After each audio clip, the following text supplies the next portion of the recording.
New comic book day is upon us once again. Let's take a look at the books on the pull list.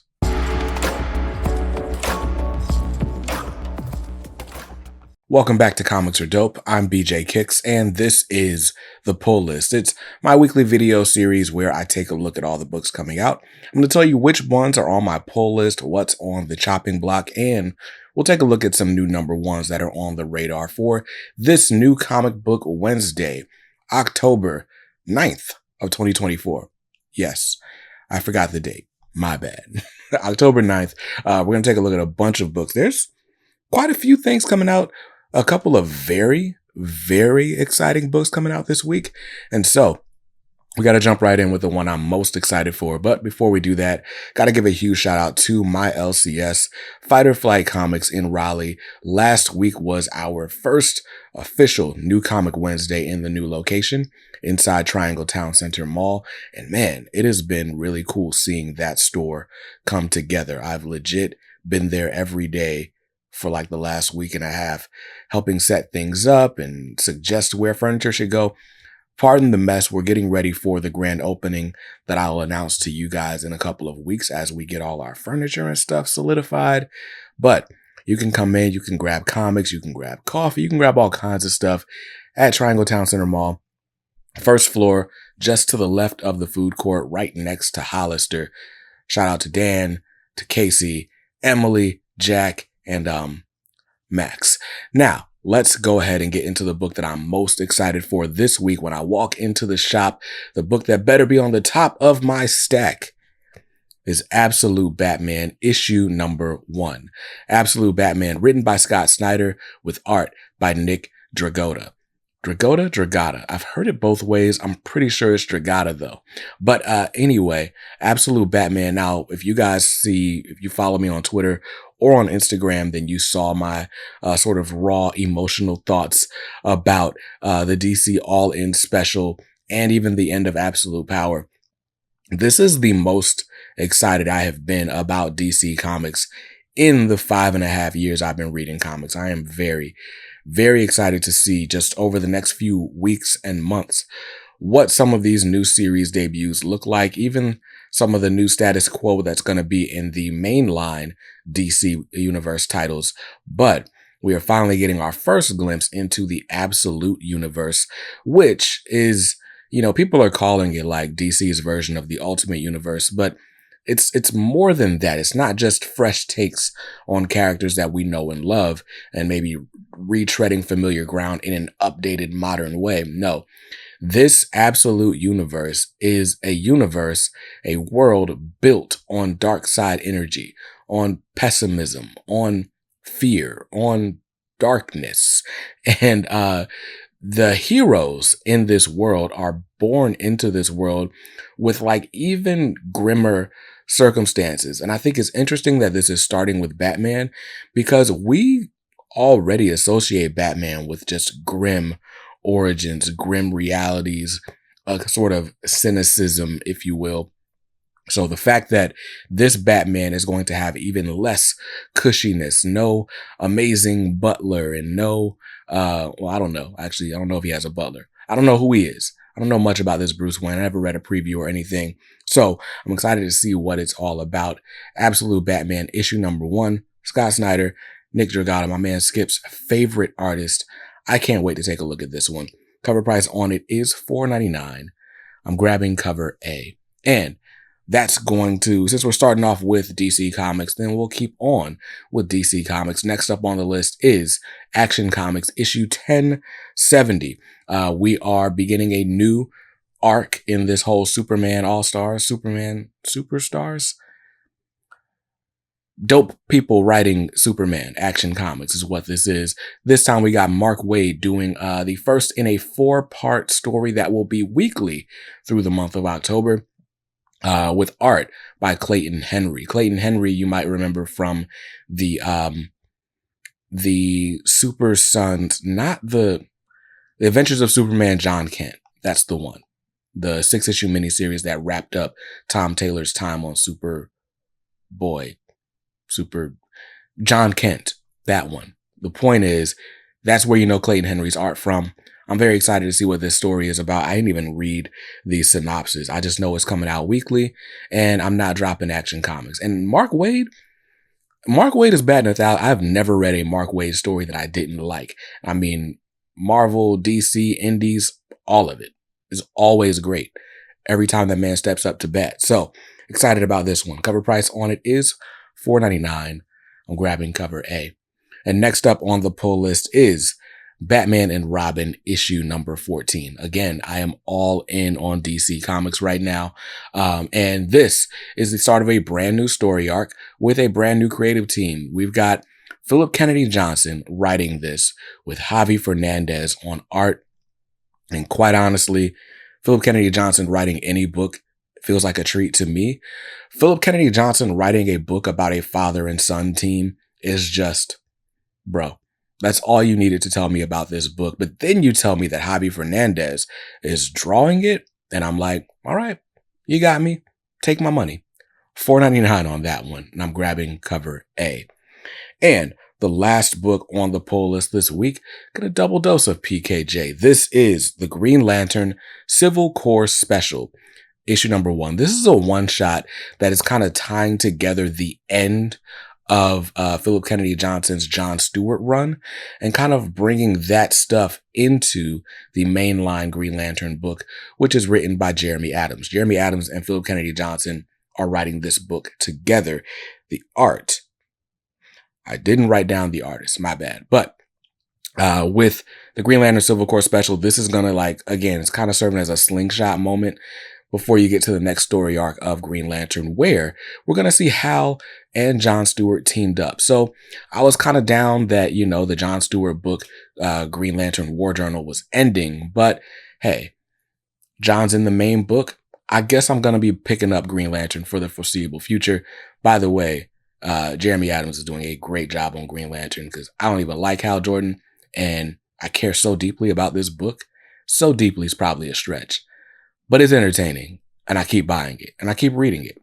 Anyway, Green Lantern Civil Corps Special, number 1. It's a one-shot. Cover price on it is $5.99. I'm grabbing cover A, and that's it.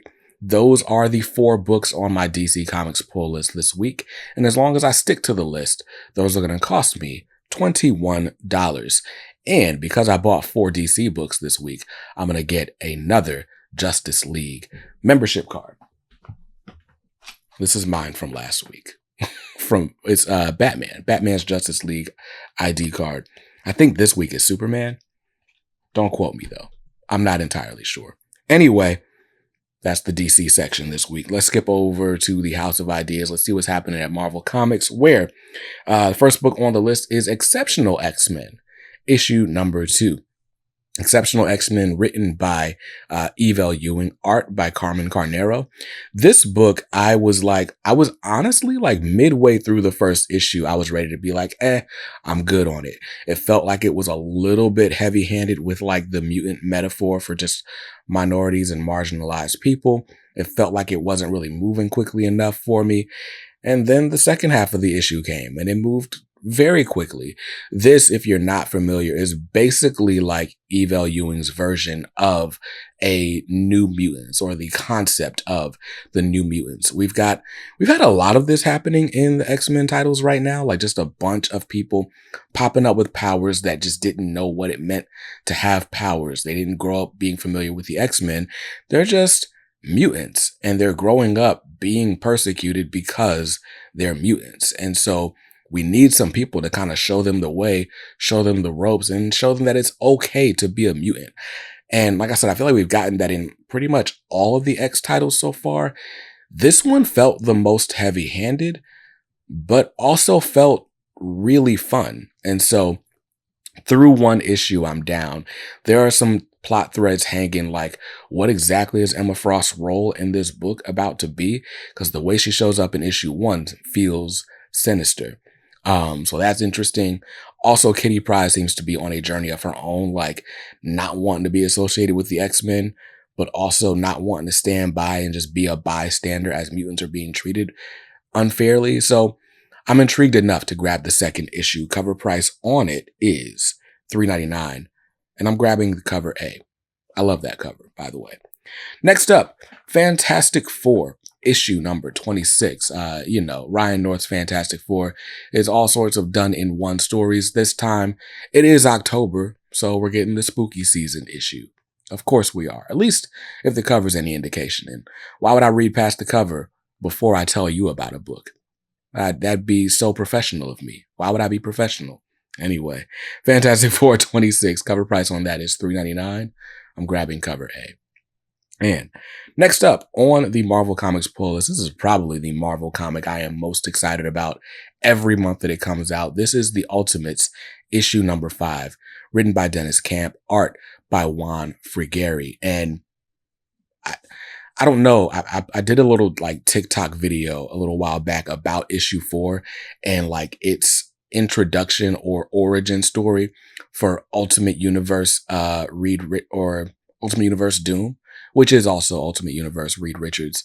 But man, it was so well done. But every issue of this book has been really well done, and every issue has felt like a very distinct experience. It's very different from the last. And so all I know is that each issue kind of focuses on a different member of the Avengers.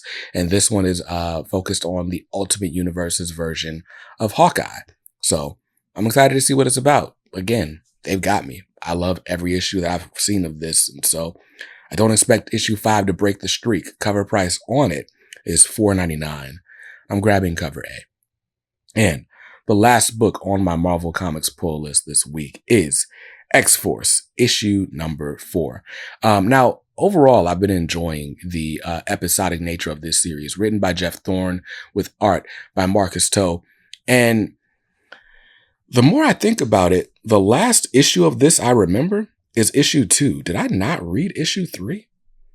Let's look in my library on Marvel Unlimited. Yeah, last issue I remember reading on this was issue 2. And that's because I haven't read issue 3 yet. When did this come out?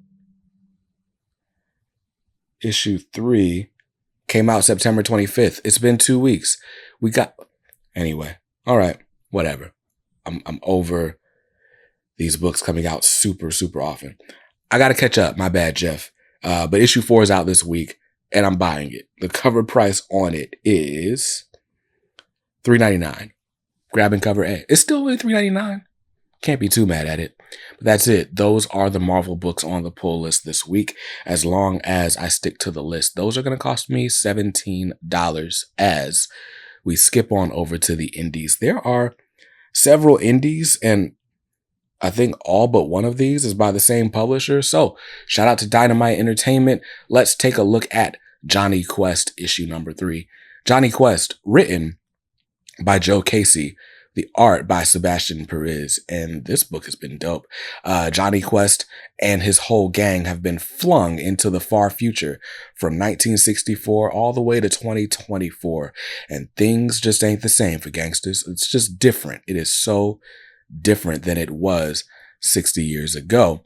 And maybe the biggest difference is the relationship between Johnny and Haji. And boy, am I sitting here like Michael Jackson in a movie theater during spooky season because I am glued to this conflict. What things have changed? What things are different? I don't know. You got to read the book to find out. What I will say is when I talked to Joe Casey on the episode from Comics Are Dope 2 weeks ago, he gave me a different lens by which to view this, because of a specific mention that no one got. So go check out that interview.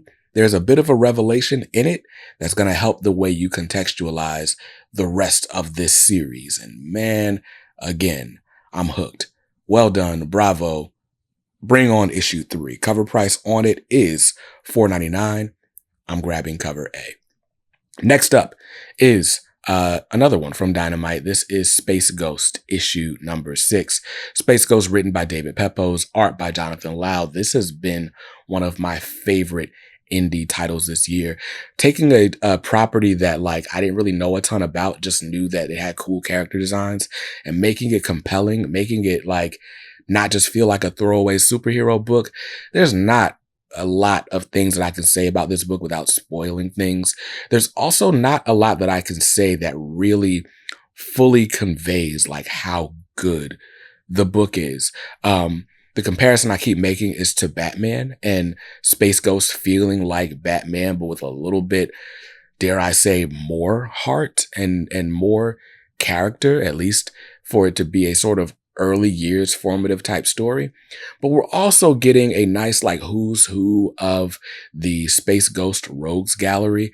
This issue we got Moltar, the dude that's always like trying to melt stuff. But we just finished the Zorak arc, and we've had a bunch of other people. But anyway, the point is, I can't get enough of this series. I'm loving it. I am absolutely loving it. I will say I am missing the Michael Cho covers. But this week I am grabbing the Anthony Marquez cover D from Space Ghost issue number 6. Cover price on that's going to be $4.99.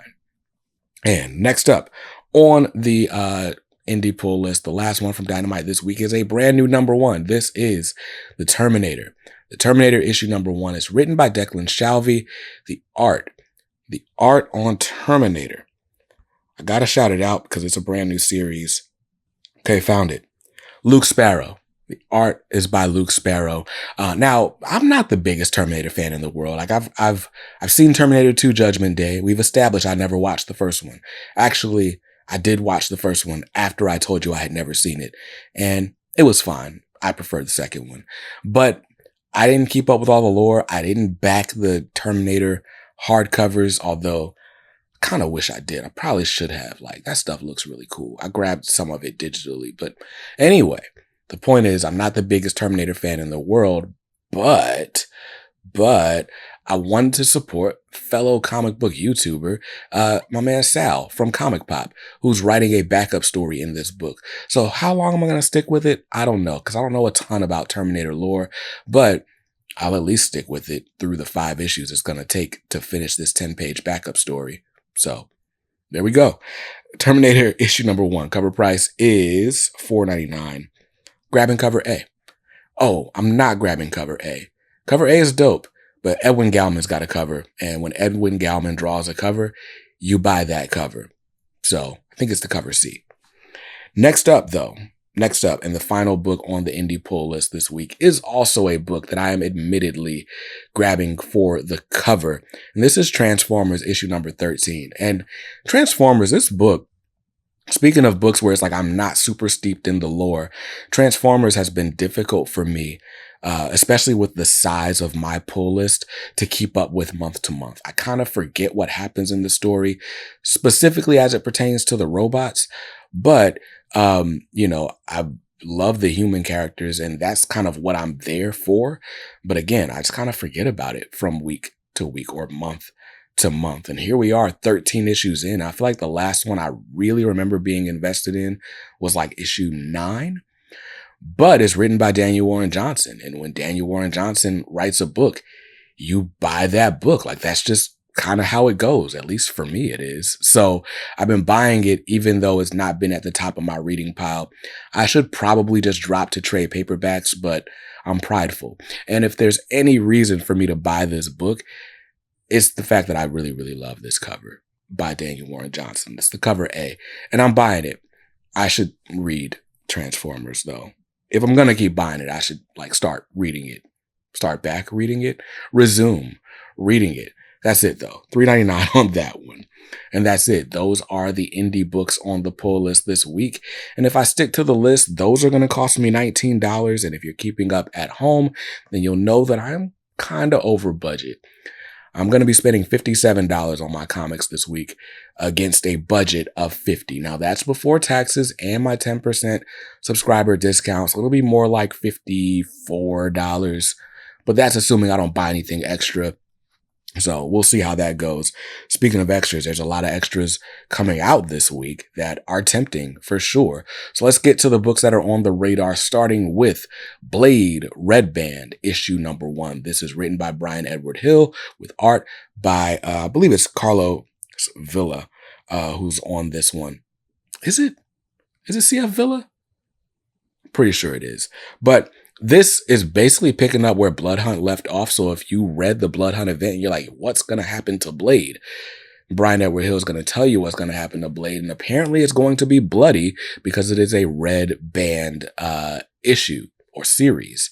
I don't even think they're doing regular covers. I think you have to buy it with the poly bag if you want it, which puts it very firmly in maybe territory because, uh, even in the mainline Blade run that B. Hill did, they kind of played with sexy time a little bit.